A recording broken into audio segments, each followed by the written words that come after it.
Hello friends. Learning की एक theory है जिसको हम लोग गेने की थ्योरी कहते हैं।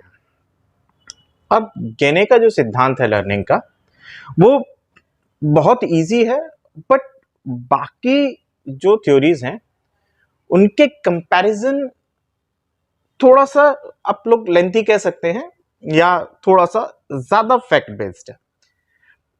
टफ नहीं है, बहुत आसान है, बस उसको हम लोग बहुत किताबी भाषा में समझेंगे तो टफ हो जाएगा। इसको हम लोग बिल्कुल नॉर्मल बोलचाल वाली भाषा में इसको समझ लेते हैं। अब गेने वो व्यक्ति थे जिन्होंने ये कहा कि लर्निंग के लिए केवल मेंटल एनवायरनमेंट की जरूरत नहीं होती है या दिमाग की आवश्यकता नहीं होती। दो चीजों पर इन्होंने फोकस किया लर्निंग में। पहली चीज तो जो थी वो ये कि जो लर्निंग की दिशाएं होती हैं कि किन दिशाओं में या किन दशाओं में कोई भी चीज सीखी जाती है, पहली चीज। दूसरी कि उसके लिए जो अनुदेशन क्रियाएं होती हैं, अधिगम को समझने के लिए अधिगम की दशा और अनुदेशन क्रिया दोनों को समझना है, पहली चीज।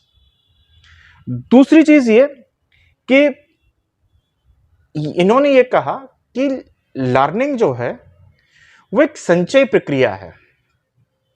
संचय प्रक्रिया से मतलब बहुत आसान भाषा में जिसको हम कहेंगे तो वो ये कहा इन्होंने कि अधिगम जो है वो सरल से जटिल की तरफ चलता है। यानी कि पहले आप बहुत नॉर्मल चीजें या साधारण चीजें सीखेंगे, उसके बाद धीरे धीरे धीरे धीरे करके क्या है आप जो कॉम्प्लेक्स चीजें हैं वो आप सीखते जाएंगे। इसके बाद इन्होंने एक चीज और कही इसी में कि लर्निंग में हमारी, जैसे कि हमने कहा पहले कि हमारी दशाएं और अनुदेशन क्रियाएं दोनों शामिल हैं। अब हमारी दशाएं में ही एक छोटी सी बात आती है कि दोनों प्रकार की हमारी दशाएं हैं। कौन सी? एक हमारी आंतरिक दशाएं। आंतरिक दशाएं जो हमारे कॉग्निटिव पार्ट का हिस्सा है, हमारे ज्ञान का हिस्सा है, यानी कि हम बहुत साधारण भाषा में कहें कि जिसको जो कहते हैं हमारी बुद्धि। दूसरी दशाओं में आता है हमारा सामाजिक वातावरण, जो हमारे बाहर का एटमॉस्फेयर है। आप दोनों चीज आप लोग सब समझते ही हैं कि सीखने के लिए आपको आपका दिमाग और आपकी बाहरी दशाएं दोनों का एक कॉम्बिनेशन होना बहुत जरूरी है अगर आप इफेक्टिव लर्निंग चाहते हैं तो। इसके बाद जो बात आती है वो ये कि इनकी एक बुक आई जिसको कंडीशन ऑफ लर्निंग कहा जाता है। अब कंडीशन ऑफ लर्निंग में इन्होंने 8 टाइप की जो स्टेप्स ऑफ लर्निंग है वो बताया। जैसे हमने कहा ना शुरू में कि लर्निंग जो है वो सरल से जटिल की तरफ चलती है। अब सरल से जटिल की तरफ चलने में जो जो 8 चरण हैं वो इन्होंने अपनी किताब कंडीशन ऑफ लर्निंग में बताया। इससे पहले एक चीज और आपको समझ लेनी है वो कि ये अधिगम को ये क्या कहते हैं। एक छोटा सा कभी आपके पास सवाल बन सकता है, वो ये कहते हैं कि जो अधिगम है वो मानव क्षमता और संस्कार में परिवर्तन है, और ये जो मानव क्षमता और संस्कार में परिवर्तन है ये बहुत थोड़े टाइम के लिए होता है। अब इस परिभाषा से जो दो बातें निकल के एक इंपॉर्टेंट सामने आती हैं वो ये कि जो लर्निंग है वो केवल बुद्धि तक सीमित नहीं है, पहली चीज। दूसरी चीज कि जो लर्निंग है, जैसा बाकी लोगों ने कहा कि बहुत व्यवहार में जो है वो स्थायी परिवर्तन है, ये इस बात को मानने के फेवर में नहीं थे कि लर्निंग जो है वो बहुत स्थायी परिवर्तन है। कहा कि अपेक्षाकृत स्थायी है, परमानेंट चेंज नहीं है। एक चीज और इन्होंने ये कही कि जैसे अब बाकी आप थ्योरीज में पढ़ते हैं कि लर्निंग में वो नॉलेज जो मैच्योरिटी से आती है वो भी इंक्लूड होती है। इन्होंने ये कहा कि जो नॉलेज परिपक्वता के साथ आती है या फिर वो ज्ञान या वो परिवर्तन जो परिपक्वता के साथ आता है वो लर्निंग नहीं होता। ठीक। अब इन्होंने ये कहा कि लर्निंग की 5 कैटेगरी हैं, स्टेप्स नहीं, इससे पहले एक छोटी बात, स्टेप इसके बाद, कि लर्निंग की 5 कैटेगरीज हैं जिनमें सबसे पहले आता है आपका मौखिक जानकारी या फिर ओरल लर्निंग। जैसे हम बच्चे को ABCD सिखाते हैं ना बोल के, ये या किसी भी चीज के बारे में हमने बच्चे को जानकारी दी, ये क्या है, ये मौखिक जानकारी है। इसके बाद आता है बौद्धिक कौशल, कॉग्निटिव जिसको हम कह सकते हैं, सॉरी मेंटल प्रोसेस।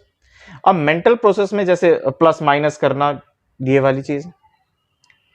तीसरी जो लर्निंग की कैटेगरी है वो कॉग्निटिव स्ट्रेटेजीज है, संज्ञानात्मक रणनीति, जैसे आपका आगमन तर्क, निगमन तर्क, रीजनिंग, ये सारा आपका संज्ञानात्मक एक्टिविटी में आता है। इसके बाद अभिवृत्ति एक कैटेगरी।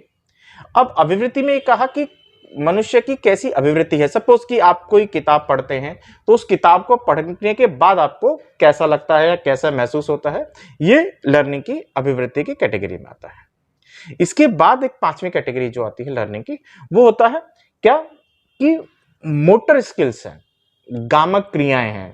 आप कैसी कुछ चीजों को पकड़ते हैं, कैसे उठते हैं, कैसे बैठते हैं, कैसे आप प्रॉपर चलना सीखते हैं। ये 5 कैटेगरी जो है वो लर्निंग की है।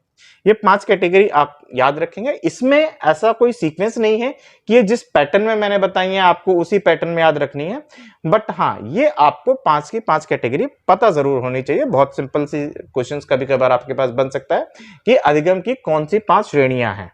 कंफ्यूज मत होना। यहां पर जो अभी मैंने बताया, मौखिक, बौद्धिक, संज्ञानात्मक, अभिवृत्ति और गामक क्रियाएं, ये अधिगम की श्रेणियां हैं। ठीक है, ये अधिगम के चरण नहीं है, ये कैटेगरीज हैं, स्टेप्स नहीं है। अब इसके बाद इन्होंने ये कहा कि जो लर्निंग है वो चरणों में चलने वाली प्रक्रिया है। अब जब ये कहा कि चरणों में चलने वाली प्रक्रिया है, तो हर एक चीज के होने से पहले उसके बैकग्राउंड में कुछ ना कुछ होना चाहिए ना। सबसे पहला जो चरण बताया इन्होंने वो आपका था क्या, सांकेतिक अधिगम। अब सांकेतिक अधिगम या फिर सिंबॉलिक लर्निंग। सांकेतिक अधिगम क्या होता है कि जब हम बच्चे को कोई भी चीज सिखाते हैं तो उसको किसी न किसी सिंबल्स के साथ ऐड करके सिखाते हैं। जैसे A फॉर एप्पल। अब A के साथ वो एप्पल हमने बच्चे को बना के दिखा दिया, इसको हम सांकेतिक लर्निंग कहते हैं। अब ये जो सांकेतिक लर्निंग है ये बहुत लो लेवल का लर्निंग है। जैसे आप लोग समझ सकते हो ना कि सिंबल्स बनाने हैं, किसी भी चीज को डिकोड करना है, तो ये सिंबल लर्निंग में आता है बच्चे के लिए। और अगर ये सिंबल लर्निंग है, A फॉर एप्पल, ये आप समझ सकते हो कि बहुत छोटे लेवल का लर्निंग है। ठीक, इसके बाद आता है आपके पास उद्दीपन अनुक्रिया। अब ये उद्दीपन अनुक्रिया जो है ये बिल्कुल वही है जो पावलोव वाला सिद्धांत है कि आपके किसी न किसी काम को करने के लिए कोई ना कोई स्टिमुलस जो है वो रिक्वायरमेंट होता है।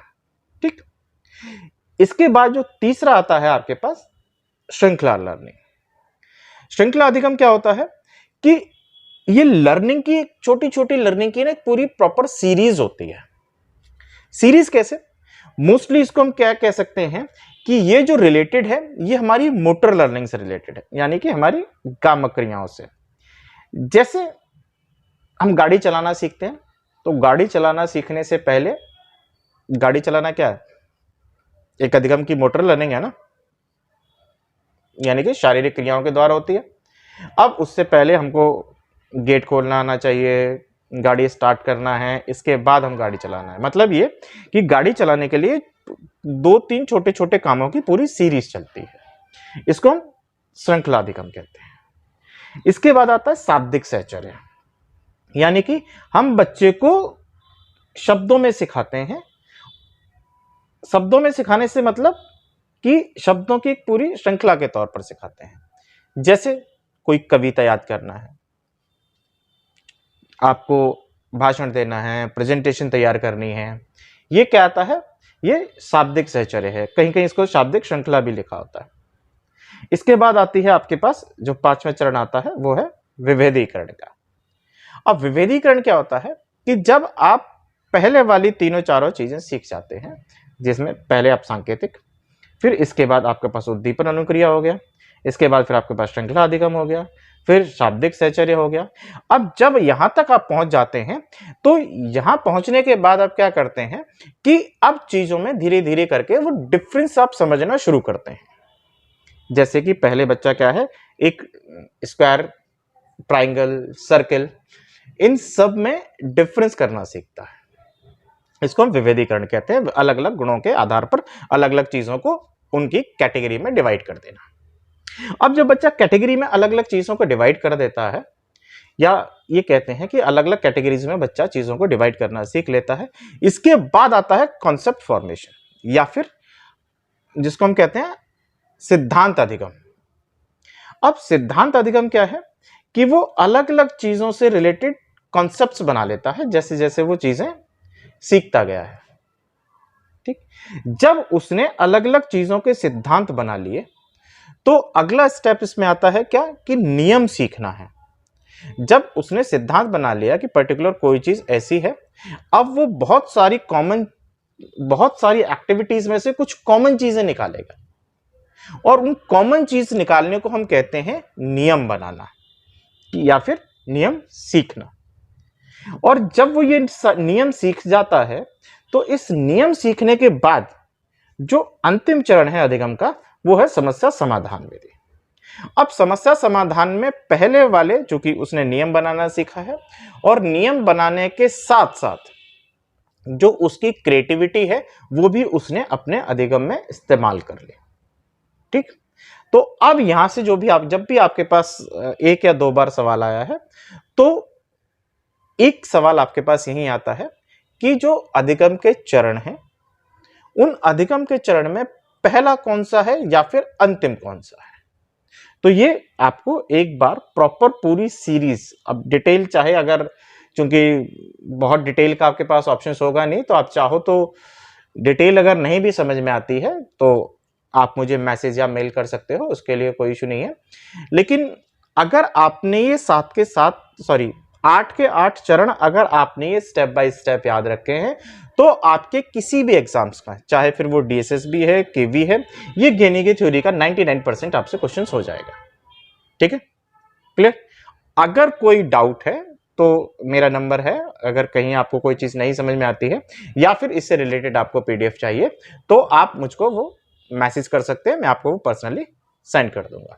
ठीक, थैंक यू।